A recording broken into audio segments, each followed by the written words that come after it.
MTS, and today I'm going to be looking at Change Your Life One Tiny Step at a Time by Kurzgesagt. I would like to think that my life is going in a pretty good direction so far.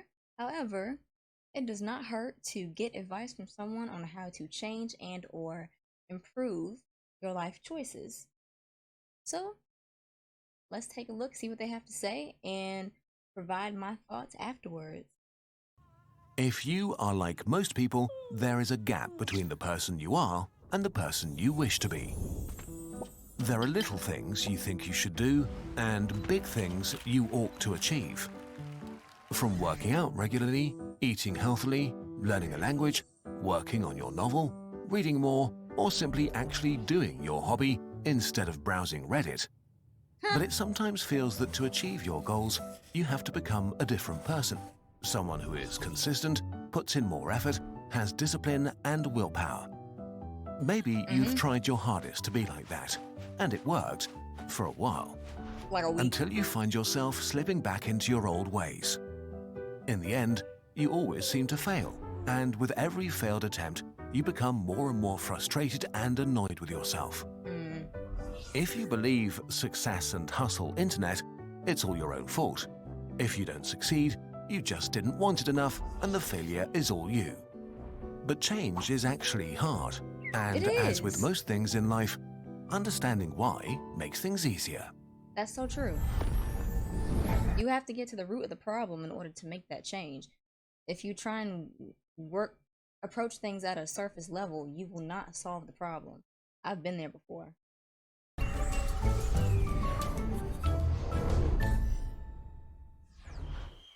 The jungle. Imagine your brain as a lush and dense jungle. Moving through it, say to make a decision to do something, is like moving through an actual jungle. It's hard and it costs energy. Your brain hates expending energy, so it came up with a trick. All your actions and behaviors leave paths in the jungle of your brain. As you start doing something, you trample down some plants and make rough, improvised trails through the undergrowth. The more often you do the thing, the more pronounced the trail becomes. Over time, it turns into a path that is easier to tread, so you take it more often, and it turns into a street. As you repeat doing the thing over and over for years, the street turns into a highway. Traversing it becomes effortless, familiar, and comfortable. The more pronounced your brain highways, the more you get used to their comfort. Net chill and tick duck. Lord, those do not make any sense at all.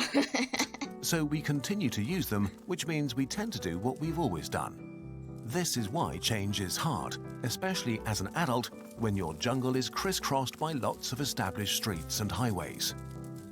To understand how those highways are built, we need to distinguish between two things: routines and habits. The things you do, routines and habits. A routine is a sequence of actions that you carry out the same way every time because they've worked out well for you. For example, you get the same ingredients for your favorite dish and cook them in a certain order because you like the taste of the result. Or before going to bed, you set an alarm at 6:30 because this is when you want to get up.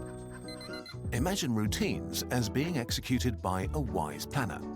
It's slow and analytical, responsible for strategizing and mental calculations. The planner is aware of the future and carefully considers what kinds of result you want. Based on that, it chooses actions to achieve specific outcomes, even if they are uncomfortable, like taking a shower after getting up. Routines can eventually turn into habits, which feel much easier because they're basically a sequence of actions carried out without thinking about them. You've done them so often before that your brain considers them rewarding and a great response to a situation. So a habit can feel like you're on autopilot. You don't have to convince yourself to do something that's a habit, you just do it.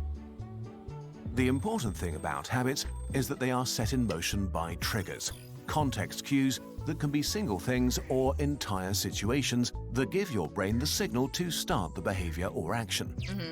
You already have a lot of triggers in your life, like when you see your phone. You almost always unlock the screen. Or you reach for the seatbelt when you sit in a car.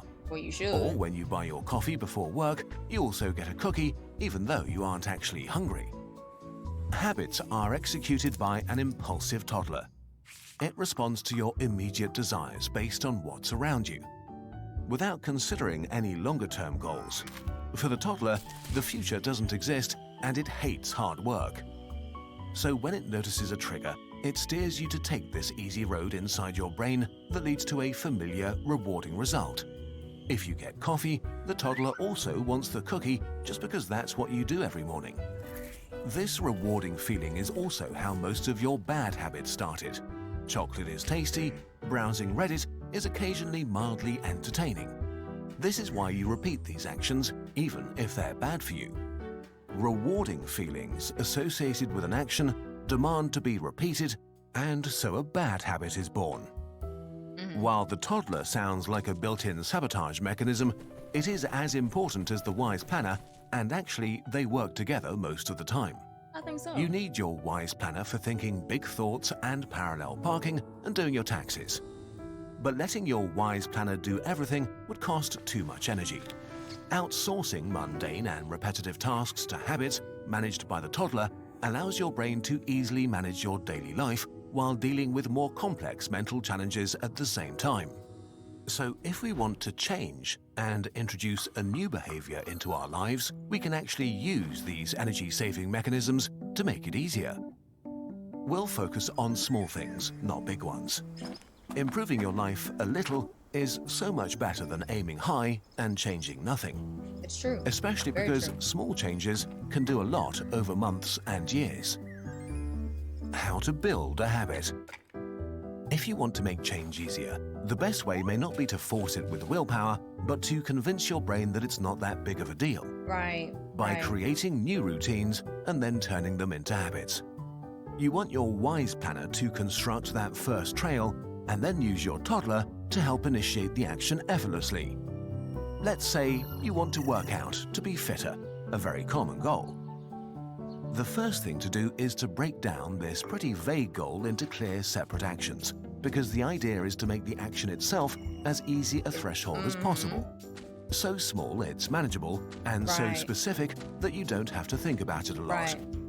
For example, a tangible, controllable action might be doing 10 squats every morning.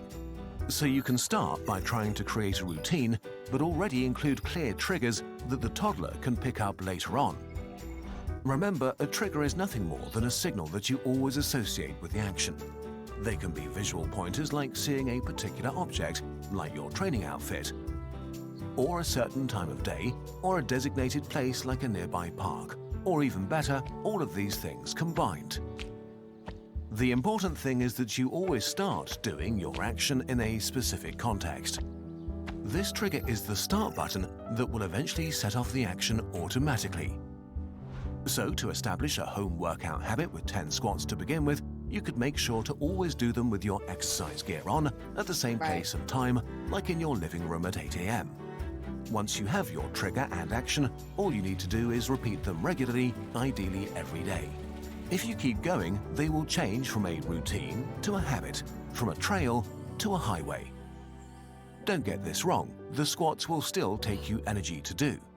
But the decision to do them will feel much less like a Easier. chore and more like a regular part of your day. Right.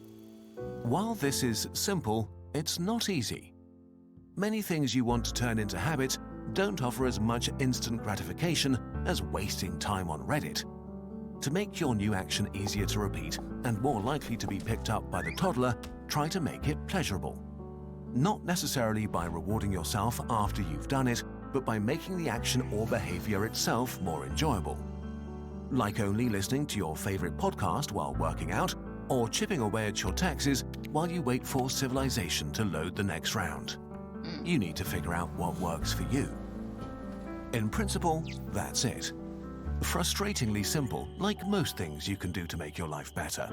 How long it takes for your toddler to take over and establish a habit varies widely. It depends on the behavior you're trying to get used to, what kind of person you are, your stress levels, and many more things. Right. It takes anything between 15 and 250 days until a new habit is kicked off automatically by its trigger. you won't know how long it will take for you. Starting is the easy part, especially in the first week or two. Continuing to do it every day is the hard part, but it does get easier as you keep going. There are no silver bullets for change, Right. but the science of habits is a reminder that it is possible no matter how old or young you are. Even if you only end up doing a little more good stuff or a few new things, that's still a success. Being a little bit more healthy or knowledgeable is a million times better than being unhappy about a thing and changing nothing. That's right. In the end, change Very is true. a direction, not a destination. Wow. Very true. Yes, I 100% agree with what was just said. It really is about making sure that that chore becomes a lot easier for your brain to tackle.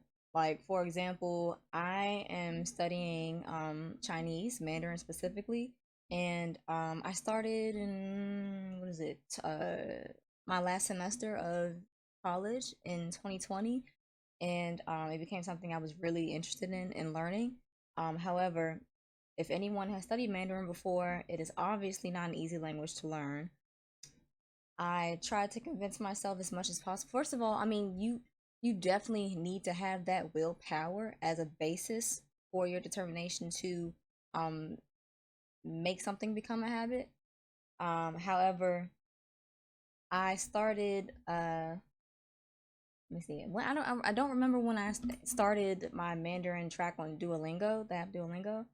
Um, but I remember my track stopped after I think 404 days.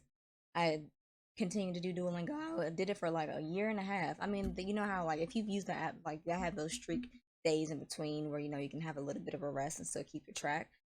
However, I was able to keep that streak for 404 days until I decided to rest a bit. But I say that to say I was able to do that because once I got through the initial um, days and or month of making myself practice, it became something that my brain kind of wanted to make sure I did every day. So I like randomly like say like on day 300, like my brain automatically was like, all right, we need to get that Duolingo lesson in. Um, and it would just be easy to do to get those 10 minutes in because that's something my brain has trained itself to do because I made sure that it didn't feel like a big deal to do it. Making yourself realize that it's not a big deal, whatever it is that you're trying to achieve, just training yourself to realize that it's not a big deal and you can get it. But they're definitely right. You need to make those small steps. You cannot just be at the bottom of a mountain and say, I'm going to get to the top of that mountain without planning ahead those little small steps of how you're going to get to that mountain. So you have to do stuff like that. Otherwise, it will not work.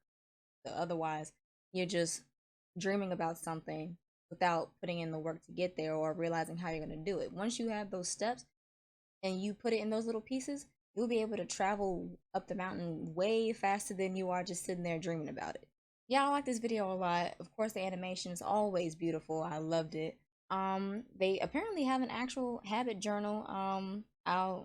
I might take a look at it. We'll see. But yeah, this was a great video. I enjoyed it a lot. So I hope you learned something from it as well. I hope you were able to take something away from it and use it to make your life better.